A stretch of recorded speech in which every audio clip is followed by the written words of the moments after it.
Hi, my name is Darren from HCG.tax, and we're the team that seeks to demystify that sometimes confusing world of international tax. And today we have the honor of having another conversation with Jose. Jose, could you please introduce yourself? Of course. Thank you, Darren. My name is Jose Aguilar Shea, and I have the opportunity and privilege of being here with Darren speaking about international tax, and particularly in Spain, where I'm a tax partner in the Squire Patton Boggs firm. Fantastic. Estate taxes. How does that work? And again, I know estate taxes is like a whole discipline in itself, but the estate or inheritance tax, how does it work at a high level in Spain? And how does it interact with foreign jurisdictions like the US? And just back to that, we do have, and I know sometimes we separate inheritance and estate tax with gift tax, but in Spain, our actual law is called inheritance and gift tax. So it's the same tax, right? It just has two different tax events, to put it that way, right? And in both cases, we call what we say there's two taxable events.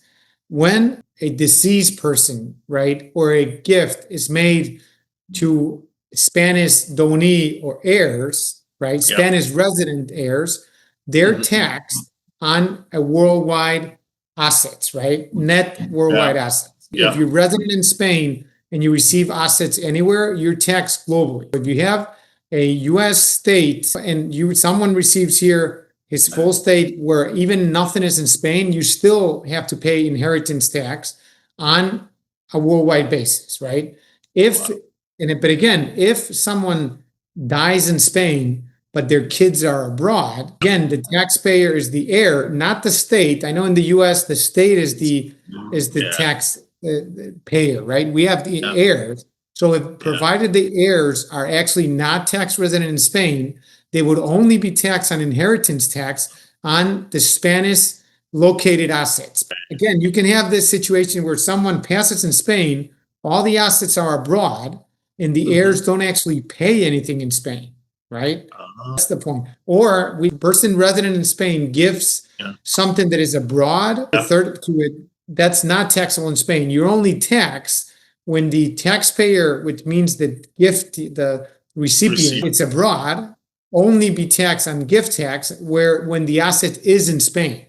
That's where there's games around that you can plan ahead to consider. Depending if your heirs are in a jurisdiction where they would not be taxable, you would reduce the tax burden or minimize it just because you're not actually resident in Spain. There's a big complexity on that because we have the inheritance and gift tax regulatory. There's a federal national legislation, but it's also ruled on a regional basis, which also have collecting rights. So that changes from region to region. And for example, Madrid or Andalusia have really advantageous regimes. For example, we have 99% exemption on the tax payable, which means that on a progressive tax rate up to 34%, only for direct kingship.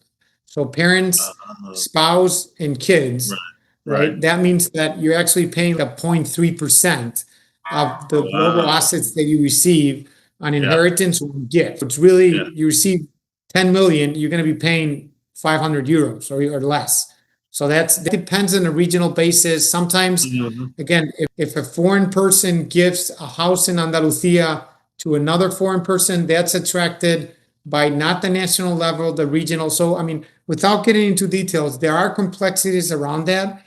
But again, with proper planning, you can probably emphasize your lower or minimize taxation. Right. And again, similar to like what we were saying about gifting, there are ways to offset any foreign estate or inheritance taxes, providing that there's a treaty in play, maybe, so that there won't be double tax, correct? They don't even require a tax treaty in place. Like, for example, because here it's actual taxes paid, right? I mean, there is a popular, and they've increased, for example, Brazilian gift taxes have been increased from 4 to 8% in Sao Paulo and some of these, right? For example, a lot of people that moved here, they were thinking of doing gift taxes. Taxes here go up to 34%, but you have different exemptions. So the tax paid in Brazil, you can deduct here with the limit of the tax payable here. You would never get foreign taxes refund. But yes, I mean, and that's a general basis that it has to be a similar tax, right? Sometimes you may have concerns, okay, what is that tax actually taxing?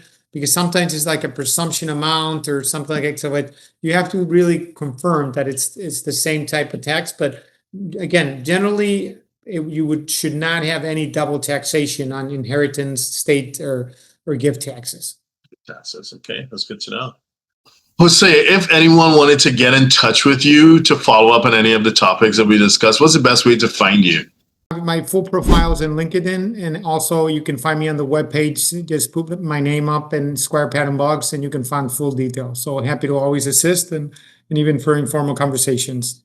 Fantastic. Thank you.